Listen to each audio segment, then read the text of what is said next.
मायाबिनी तेरी आँखों ने किया मुझ पे कैसा जादू रे, जागा रहूं तेरी यादों में मैं रात दिन। हेरोबाही तुझे चाहूं मैं हर घड़ी, हेरोबाही चलूं बस तेरी ओर ही। বৰ্তমান সময়ত এটা গীত অসমবাসীৰ আচলতে প্ৰাৰ্থনা হিচাপে গণ্য কৰিছে। সেই গীতটো হৈছে মায়াবিনী ৰাতিৰ বুকুত। এইটো কেৱল বৰ্তমান সময়ত এটা গীত হৈ থকা নাই, এই গীতটো ক'ৰবাত কোনোবাখিনিত যেন বাজি উঠাৰ লগে লগে অসম আৰু অসমীয়াই প্ৰাৰ্থনা হিচাপে গণ্য কৰে। আৰু ঠিক সেই গীতটোৱেই এগৰাকী অসমীয়া যুৱক, যিগৰাকী যুৱকে হিন্দীত তেওঁ আচলতে কি ধৰণে ট্ৰেন্সলেট কৰিছে বা হিন্দীত কি ধৰণে আচলতে তেওঁ কৰিছে বা খুব সুন্দৰকৈ, আৰু সেই গীতটো হিন্দীত আচলতে মায়াবিনী গীতটো হিন্দীটো কিন্তু দৰ্শকে ঠিক একেই সঁহাৰি জনাইছে। গতিকে সেই বিশেষ যুৱকজন মোৰ সৈতে উপস্থিত আছে, গতিকে মই তেওঁৰ সৈতে কথা পতাৰ চেষ্টা কৰিম। আৰু সেই মায়াবিনী গীতটো যিটো মই কৈছোঁ যে প্ৰাৰ্থনা হিচাপে বৰ্তমান সময়ত পৰিগণিত হৈছে, সেই গীতটোৱে তেওঁৰ মুখৰ পৰা আমি শুনাৰো চেষ্টা কৰিম। প্ৰথমতে আপোনাক ধন্যবাদ জনাইছোঁ। Thank you. আহিছে আৰু গীতটো মই শুনিছোঁ যে মায়াবিনী গীতটো আপুনি হিন্দীত গাইছে। হয় হয়, আচলতে খুব ধুনীয়া হৈছে। গতিকে মই ভাবোঁ যে আপুনি প্ৰথমে আপোনাৰ নিজৰ পৰিচয় আৰু কেনেধৰণে মনলৈ আহিলে যে হিন্দীত। মোৰ নাম শাকিল আহমেদ হয় আৰু গানটো ধৰি লওক মানে তেনেকুৱাতো জুবিনদাৰ বহুত আগৰ পৰাই আমি ফেন আছিলোঁ। তে ধৰি লওক প্ৰায় 2 years আগতে মই মানে গানটো লিখিছিলোঁ আৰু যে ভাবিছিলোঁ যে নাই দাদাৰটো অসমীয়া গানটো মই মানে এইটো হিন্দীত বনাম আৰু লিৰিক্স মই নিজেই লিখিছোঁ। তো সেইটো গাই পেলাই ধৰি লওক ইমান মানে পপুলাৰিটি হোৱা নাই আৰু। পিছত দাদাক লগ কৰিম বুলিও বহুত দিন কৰিলোঁ।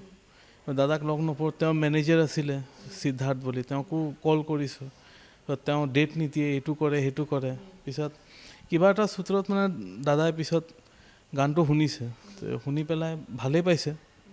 তো ভাল পাই পিছত সেই তেনেকুৱা আছে। পিছত ৰিচেণ্টলি মানে দাদাই ঢুকোৱাৰ পিছত মানে বস্তুটো বিশেষকৈ আমাৰ অসমৰ মানুহেতো গানটো শুনিছেই দাদাৰ, কিন্তু বাকী যেনেকৈ ইণ্ডিয়াৰ আৰু যিমান ৱেষ্টাৰ্ণ পাৰ্টখিনি আছিল ইণ্ডিয়াতে, তেওঁলোকে মানে ধৰি লওক মায়াবিনী গানটো দি হিন্দী ট্ৰান্সলেটটো পাই পেলাই মানে তেওঁলোকে কানেক্ট হ'ব পাৰিছে যে গানটো কি হয়, মিনিং মানে বগেৰা তেনেকুৱা কানেক্ট হ'ব পাৰিছে আৰু এই গানটোৰ দ্বাৰা।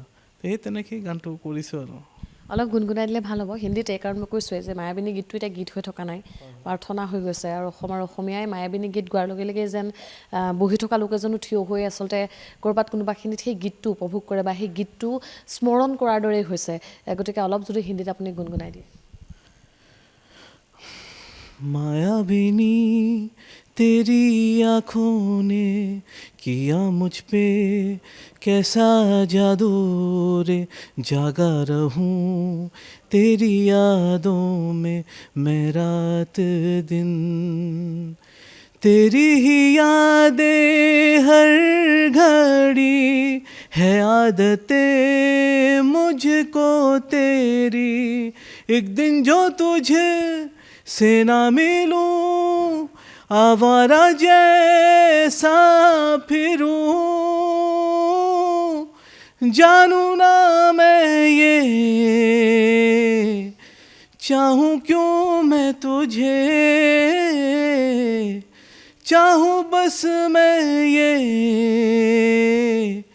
तू मेरे पास रहे, मेरा दिल ढूंढे तुझे यहाँ वहाँ जाने कहाँ बता।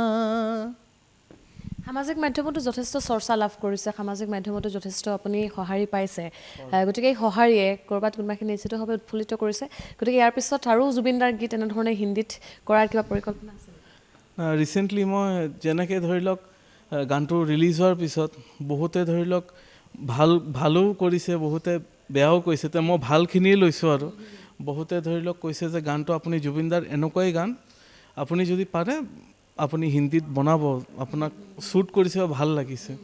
তো সেই তেনেকৈ ৰিচেণ্টলি মই হেৰোবাহী বুলি গান হয় ৰিচেণ্টলি ৰিলিজ কৰিছোঁ, আপোনাৰ 1 week মান হৈছে।